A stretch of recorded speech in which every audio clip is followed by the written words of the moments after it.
Warm greetings to the viewers. Today here with us we have Dr. Vipin Aggarwal, Principal of Sri Aurobindo College, South Campus, University of Delhi.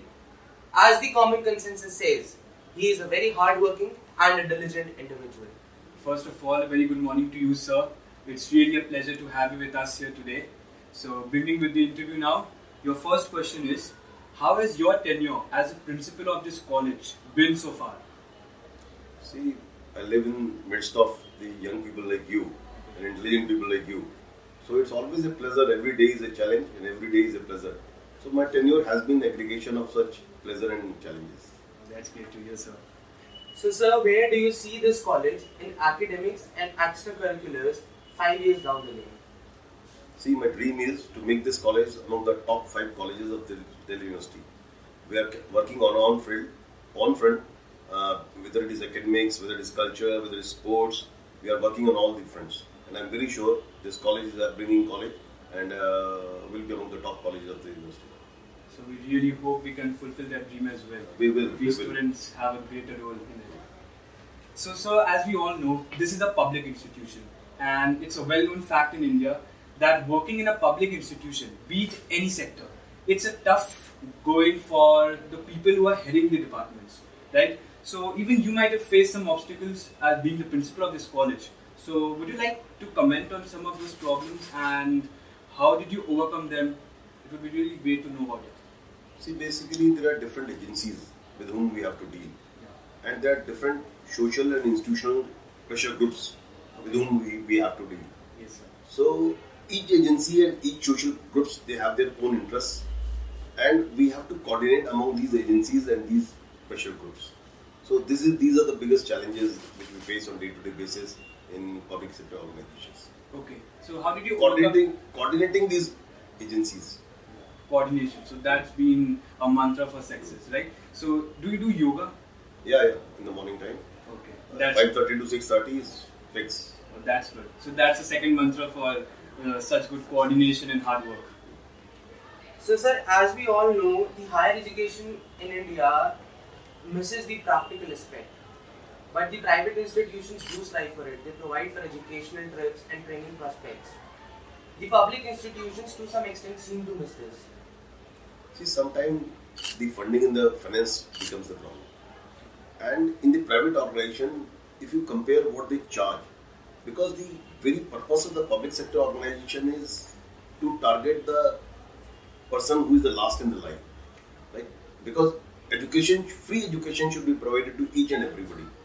And keeping the resource constraints, we are also providing educational trip. Last year itself, I suppose, 3 or 4 educational trip, even the Commerce Department educational trip was there, and 3 or 4 educational trip went at different places. And even at the placement, you're talking about the placement, 130 students got placement from our in-campus placement. So we are working on all fronts, and various good companies like E&Y, companies like ICICI Bank, and various good banks and these companies, I think E&Y is among the top 4 big audit companies in India, right? They were in our campus and they took approximately 28 to 30 students of our college. So we are also working on that. And the private organization, they charge very heavy amount for the placement itself. And once the students get placement, it's not necessary they will always remain there. When they provide for the placement, for 6 months they get the placement, they get the job, and after 6 months they are being shunted out. So we are working on different projects because we have to take into account the different strata of the society. That is it. Actually, you got the answers to various questions we were going to ask. So that's good. The college needs to be. So, sir, recently we had witnessed scathing attacks by the media regarding the lack of infrastructure in some of the DU colleges, including ours. So, in your capacity as a principal, what steps have you taken so far, and what steps do you propose to take in the near future? Because lack of infrastructure, believe me, sir, it's a very serious concern. Because infrastructure decides what type of crowd you attract as students, what type of placements you get. So, infrastructure is a prime need for the colleges at this moment. See, despite infrastructure constraints, we are getting the best of the talent of this country. You yourself is an example. You said you secured 92% marks. In our BCom honors, the cutoff was 92-93%. Yes. Right? So we are getting students from all over the country. The best of the talent, the best of the mind of the country is coming to this college. Secondly, despite all infrastructure constraints, we are providing facilities not only within the campus but outside campus also. Like we don't have a good playground. So we take playground from different agencies and we hire playgrounds from Saket Sports Club, various sports club. Plus we approaches different colleges also. They provide playground to us free of cost. And even we within this college, we are working on the infrastructure front. In the last 5-6 years, the infrastructure has improved in this college. And we are not satisfied. I have asked my architect to prepare the drawings and the estimates of 10 new rooms. Right? And I think tomorrow or day after tomorrow, we have a meeting with the architect. And we are going to finalize and we will approach to the government agencies for funding that. And I'm sure by the end of this academic year, we'll be having 10 new rooms and a large seminar room. That will be on the second floor. That's really good to hear, sir. Above this botany lab. So we are going to have it very soon. And plus, we are also working for getting new land for our college. Government of India has allotted land at Ladosarai.